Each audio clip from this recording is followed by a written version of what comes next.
Hello and welcome back to another edition of the Advocates LSU Sports Update. I am Wilson Alexander, LSU football writer, joined by Leah Vann, my colleague over at the Advocate. It is a bye week. LSU coming off of a big 45-20 win over Ole Miss. So a lot to kind of get into with that game. Obviously, sort of changes the outlook of LSU's season. And then going into next week with a game against Alabama for control of the SEC West. And while LSU may not be expected to win that game as a 14.5-point underdog at this point at home, the Tigers could still feasibly make the SEC championship game, which is something that we will probably get into a little bit later here in the show. We'll touch on a couple different things here today, kind of get you through the bye week, try to give you your LSU football fix without a game this weekend as everyone kind of gears up toward that big night game in Tiger Stadium on November 5th against the Crimson Tide. I want to start with a question that we got this week. Please send us all your questions every week. We want to hear them. Chase Bennett 69, Chase Hyde there. Not so much a question, but certainly a topic of discussion. With 3 top 10 ranked out of high school running backs on the roster, who saw the walk-on from Texas emerging as the top guy? Josh Williams has earned every letter of praise through character and work ethic. That's all. Not really a question, I guess. Give Josh more love. It certainly should be giving Josh some love because Josh Williams has played really quite well through the beginning, especially the last few games, kind of become LSU's lead back ever since Armani Goodwin went down against New Mexico. He does a lot of little things well. But, Leah, I want to bounce this over to you here because you wrote a story about Josh just a few weeks, actually kind of right before his real breakout maybe. Give us an idea of who Josh Williams is and kind of his background that's helped him become one of the, it's still rotation, but certainly a guy that LSU really leans on in the running game. Yeah, so I wrote this on September 28th, how Josh Williams drew up his own path to become part of LSU's running back equation. So you can check that out if you want. But basically, so Josh Williams, he wasn't very highly recruited out of high school because he played a ton of sports. He played baseball, he played basketball. He played a little bit of basketball in China, actually, some travel ball there, and also ran track. So he's a multi-sport athlete, did not really go to a lot of camps, and football was his number one, but his dad assured him if you put in the work, you'll be fine. And he had a couple of offers here and there, but then he chose to be a preferred walk-on at LSU when Coach O, I think, was the one that gave him the opportunity.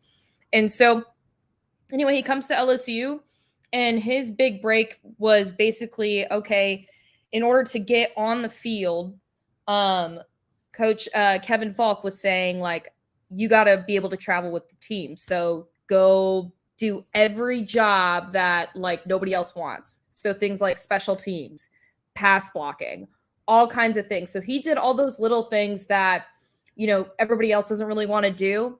So he could end up traveling with the team as part of the special teams unit.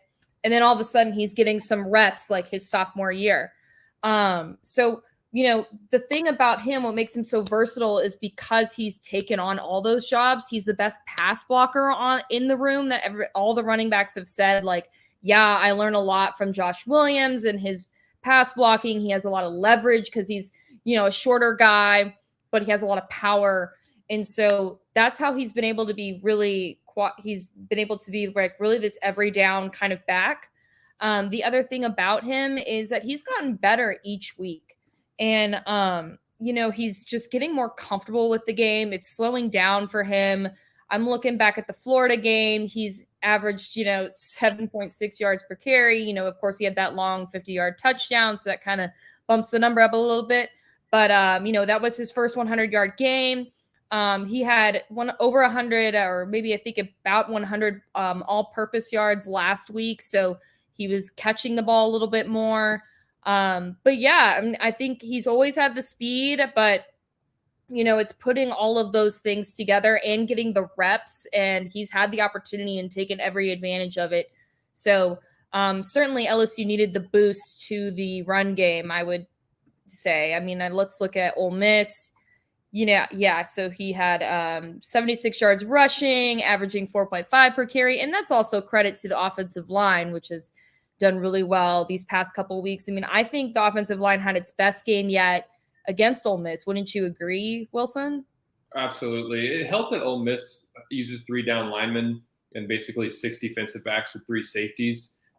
They sort of cover that up in a way by actually appearing to show more people in the box than they might have. But I think because of those 3 down linemen, LSU was able to get a lot of push off the ball. But it wasn't just because of that. I mean, the offensive line, went back and watched the tape after the next day, and there was hardly any plays where LSU was getting met in the backfield.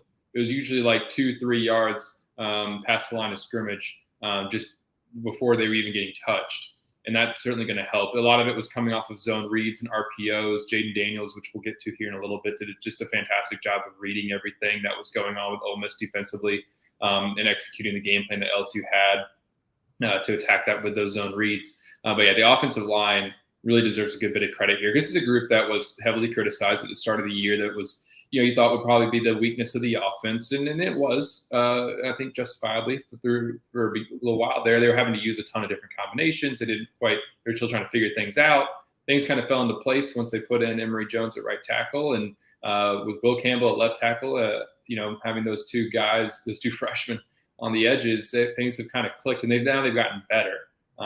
It'll be interesting to see what they do with Garrett Dellinger if he's able to get back for the Alabama game. Their typical starting left guard, because they played pretty well the last 2 weeks, and you don't necessarily want to throw him out there if he's not 100% on the MCL injury. So we'll see. We'll find out more about that next week. Brian Kelly, we didn't have the chance to ask him about it the last 2 days, so we'll have to get to that pretty next Monday for sure when we talk to him going to the Alabama game. But one other thing I think just to add about Josh Williams that impresses me so much is how quickly he gets north and south. There's always a conversation about that with running backs. It's like, maybe they dance too much. They're going sideline to sideline, trying to create too much. Josh just gets up the field in a hurry, and he's able to kind of duck under guys because he's not very big sometimes, which can be sometimes a little bit of a positive, slip under people, especially in those short yardage plays. He seems really, really effective when LSU just needs a yard or two because he doesn't go down easily. He keeps churning his legs, and then he just gets up the field pretty fast and is really able to, whenever he has like a small seam, just sort of slip through it for 5 or 6 yards, even maybe if it's not that much, 4 or something, just kind of keep them ahead of the chains, which was so important in that Ole Miss game in particular, I thought. But it's interesting. What do you think maybe the running back rotation looks like moving forward? I think it'll still be a rotation, even though Josh has maybe asserted himself as a lead guy right now, because Armani's just getting back. We know John Emery, quick injury update today. He's got an Achilles tendon issue, a little bit of a strain there. And so Brian Kelly listed him as day-to-day. But I don't know. What do you expect to maybe see out of the rotation, especially against Alabama?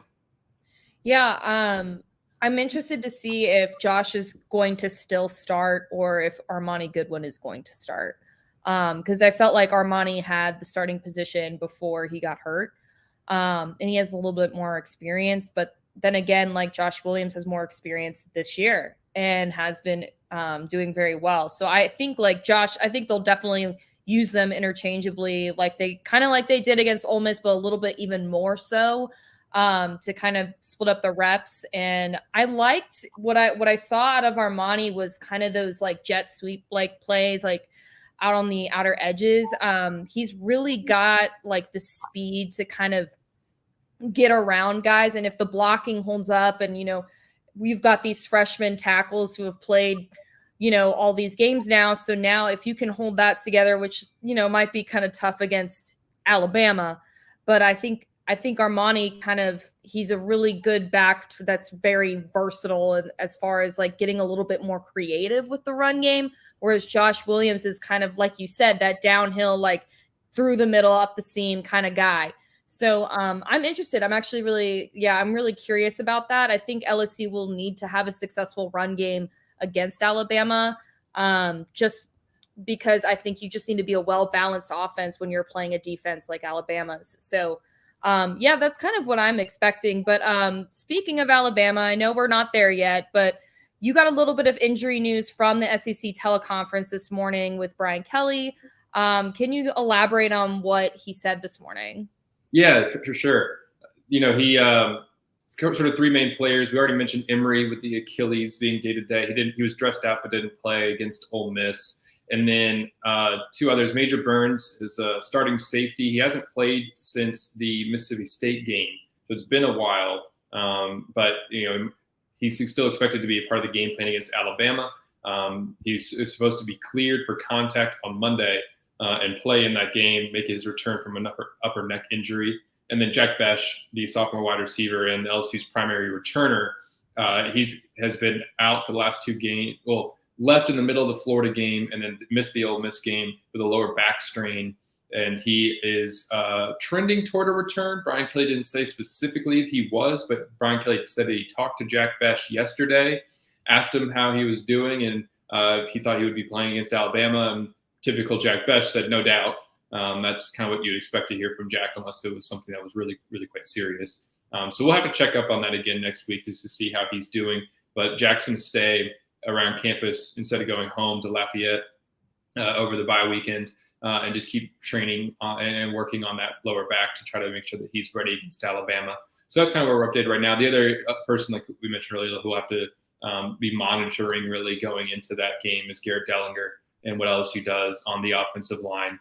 But really the reason I think LSU can even be it's kind of wild that this is a game that you can actually look at as a big game again. LSU Alabama always has attention on it, but the last 2 years broke a streak. Since 2007 to 2019, LSU Alabama had been a ranked game every single year. The last 2 years it wasn't because LSU had sort of dropped as a program. Well, now this is a ranked game again. We'll see exactly where the college football playoff rankings are next Tuesday as well. But right now, they're both ranked in the AP poll, and LSU at number 18, Alabama number 6. And probably the reason that it kind of has that juice behind it again is because of the way the offense has played the last 2 weeks. I mean, Jaden Daniels has been fantastic, quite frankly. No other way to put it. He's done a really, really good job and made a massive leap in a hurry. Not that there wasn't maybe some sign of improvement against Tennessee, but I mean, he just made a massive jump over the last 2 weeks. I'm curious. I know we talked about him some last week, but where do you sort of have seen maybe the biggest strides in his game when you look at those 2 weeks sort of as a whole now? Yeah, I think just his comfort in the pocket and like making decisions right. I think, there are so many moments where in the first couple of games, he would have just scrambled and kind of, just ran, which again, it works. But, if he's able to spread the ball out now, he's definitely getting comfortable and kind of working through his progressions. Like we've been kind of harping on for the past couple of weeks. He's finally doing that. And then some of the run plays, and they spoke to this at the press conference too, were more by design and less by accident, right? Like less of a scrambling kind of play. So he's, it's designed so that he can. I think a couple of his touchdowns were, they faked the handoff really well. And it's just like, it's so much better than, him just kind of panicking in the pocket and then like running forward or running around the edge. So I definitely, and he's got a little bit more chemistry with, Kayshawn, which I think everybody was looking for and everybody wanted. But that's what I've seen out of Jaden. What has stood out to you these past couple of weeks? A lot of what you said, for sure. He's taking more downfield shots. He only attempted maybe 3 against Ole Miss. There was the one to Brian Thomas in the end zone that he underthrew the ball, but because he took the chance, they ended up getting a pass interference call because the Ole Miss defender had to try to just break it up and basically had to commit a pass interference penalty in order to save a touchdown. And then he had the one to Jure Jenkins, that also a ball that was underthrown, but still gave his receiver a chance. And Jure made a great play and scored a touchdown to put LSU back in the game. And then, of course, there was a bunch against Florida downfield. And so he's doing that. He's more assertive. He's more aggressive in the passing game. He's just throwing with more confidence in the pocket. And like you said, LSU's now able to sort of build designed runs off of that and use his legs in a way that's intentional and not just improvisation, which is what it had been. And that, because it was improvised, it was sort of putting a limit on how far this offense could go. But now, because it's all sort of part of the scheme and building off of each other and working off of things, it makes LSU so much more dynamic. So like you mentioned, the zone reads, LSU was running a bunch of those early in the game. And then they sort of built off of that similar kind of look and action to then kind of do some different sort of styles of play. So like you're doing a bunch of zone read. Well, then 2 plays later kind of stick out in my mind. They built off of that on Mason Taylor's touchdown catch because it was sort of a fake handoff up the middle that probably could have been handed off if the look was there. And then Jaden sprinted out to his right, which is something they had run earlier in the game. But then you had Mason Taylor flowing across the formation, and because Mason was wide open, he could just toss it to him. And then later in the game, again, a zone read kind of action, but it was really an intentional play act, sort of fake handoff up the middle to Armani Goodwin, and Jaden just followed him behind him and then scored a 17-yard touchdown. Because it is intentional, you're able to do those kinds of things and just have him just scrambling. And it makes the offense so much more dynamic. And there's also one more point I wanted to just make off of that is early in the year, it's sort of a sign of how far LSU's come. Early in the year, there was all this discussion about tempo, right? Like Ryan Kelly said a couple times, like, oh, we need to get it snapped more than 15 seconds on the play clock because that's when Jaden is at his best. And it was like, okay, we got to push the ball. Well, followed up on that yesterday with Kelly because the last 2 games they've used it in moments, but it hasn't been the reason that they're playing so well offensively. Turns out it's because Jaden because of the strides that he's made, because of the control and the grasp that he has on the offense now, they don't have to use tempo. Tempo was because things needed to be simple, they needed to then go fast. Well, now they can be more complex, like sort of those things that we were talking about. And because Jaden has a better grasp of the offense, they can use tempo and bits and spurts when they want to, and maybe get up to the line really fast and do a run play like they did a couple times against Ole Miss. But it's not like what the offense has to be, which is what they don't want it to be that way. They want it to be what it looked like the last 2 weeks, and so it's been really good. Do you think they can continue against Alabama in the rest of the season? Yeah, I thought the tempo point was really interesting too yesterday. It's like some of those things where it's true, but you're not entirely sure if you're seeing things correctly. But when he was saying, yeah, you can't run as you have to run really simple plays when you're doing tempo because you don't have a lot of time to kind of change things up. I mean, that makes sense. It was kind of like when LSU played Tennessee and I was doing a story on defensive disguises and how, you can't really disguise against a team that runs a tempo offense because, you don't have enough time. So you kind of have to go with what you got. But the look that you get is the look that is going to be the play that you expect. And so I think against Alabama, I could see the way Kelly went for it against Tennessee. And I know that people don't want to reflect back on that game, but I'm going to reflect and you're going to have to follow me here. Right. But I liked what he said, we played to win and it wasn't that far off, right? Because it was a couple of 4th down conversions that definitely didn't work in their favor. They did not go for field goals. They were going for touchdowns.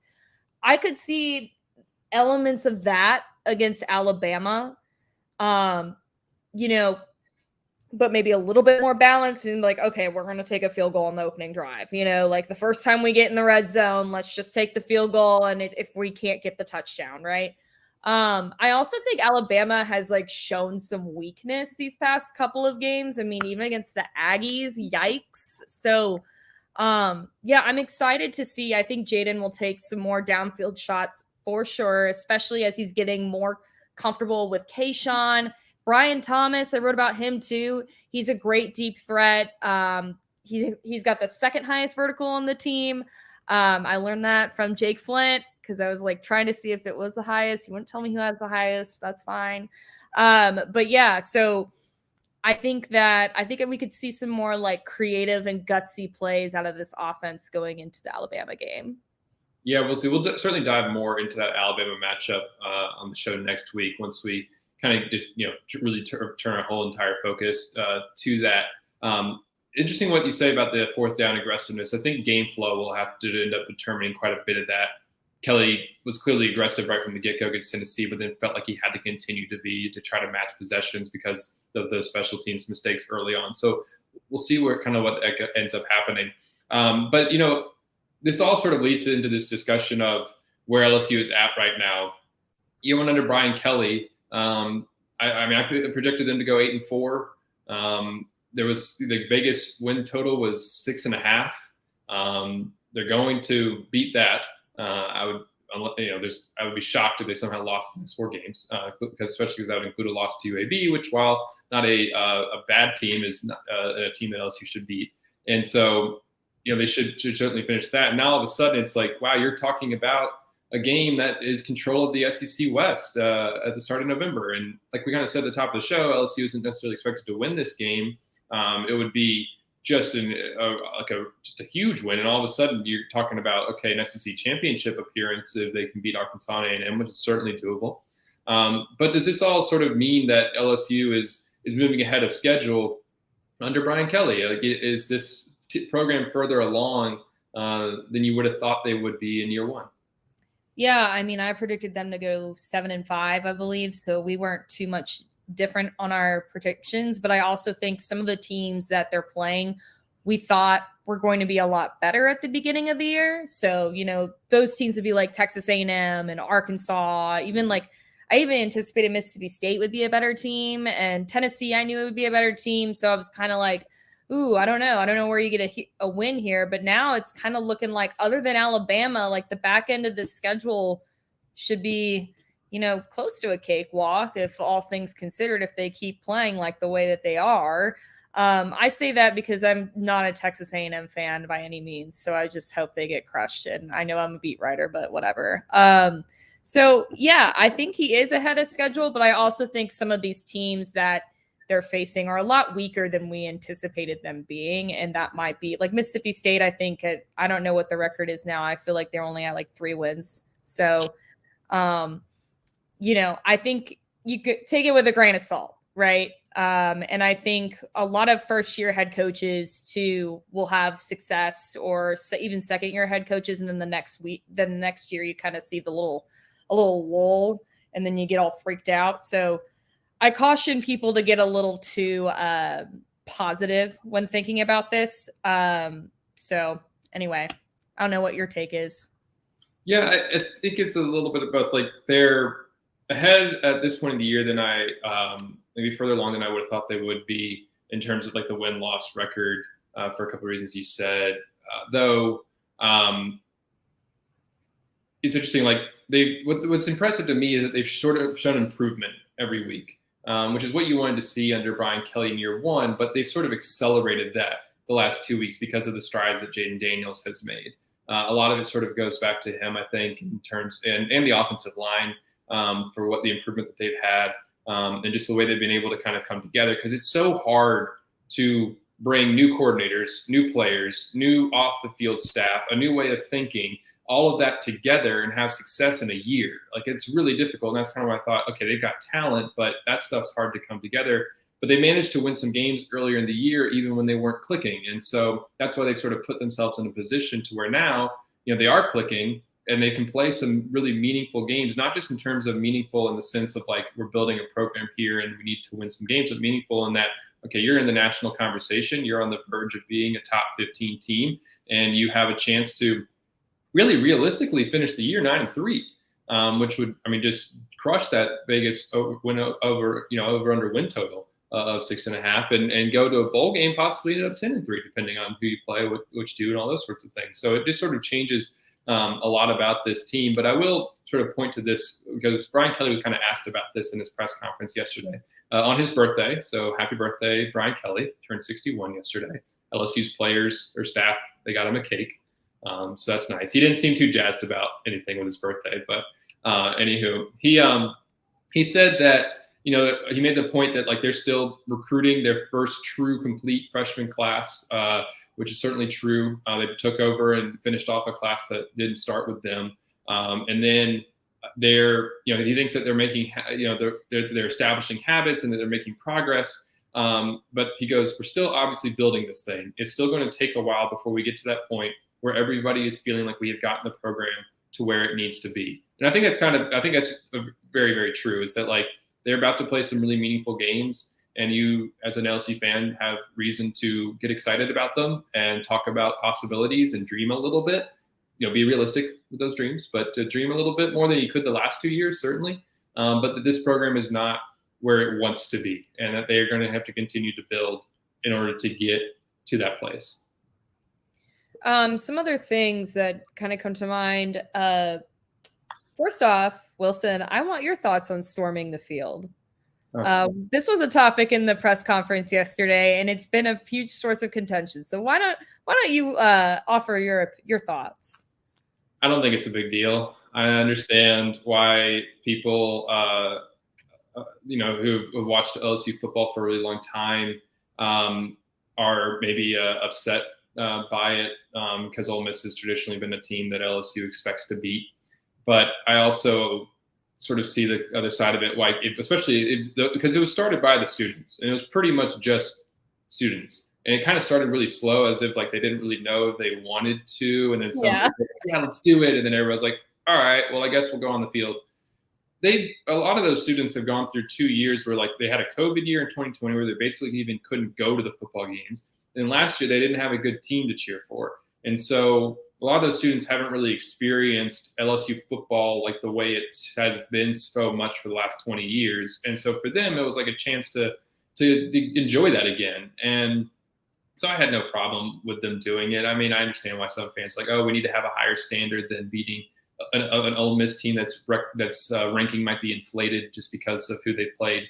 But it was a nice moment especially for the student. I mean, the players enjoyed it, and there was a lot of students there who by the time they got to LSU, hadn't experienced LSU football the way so many people are used to it being, and they got to have some fun and celebrate. So I think that's harmless.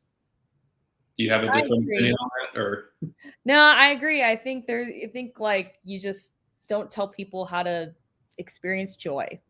And I think you're right. The point about the pandemic and not experiencing like college football the way you should in college, I mean, that's a good point too. But anyway, I know we got to wrap up and get to the rest of our bye week.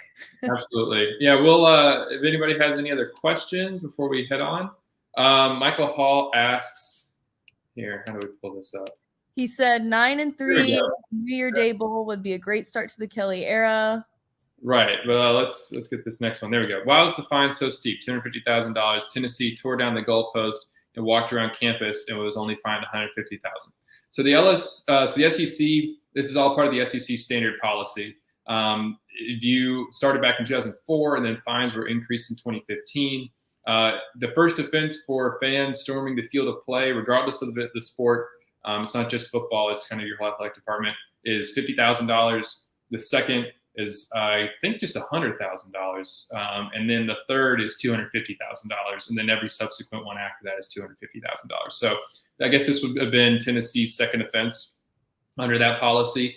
LSU had been, I don't remember what the first fine was, but the second one was the Georgia game back in 2018, which I think no fan will argue that was not justified. Certainly in terms of the storming the field discussion after beating a number 2 team there at home and really sort of announcing that you were a contender. But then the LSU one here, because it was their third time, they were docked with $250,000. So Michael, thank you for the question. We appreciate it very much. So that's going to do it for us here on the Advocates LSU Sports Update. We'll have some more coverage for you to get you through the rest of the bye week. You can find all that over on the advocate.com and NOLA.com. We'll be back here next Wednesday to preview that big game against Alabama and break down everything about the matchup. And then we'll, of course, be, tons of stories every day in that week leading up to the game. So everybody, thank you for watching. You can find us here. Drop your comments, whatever you have. Every week on this show, we'll try to answer them.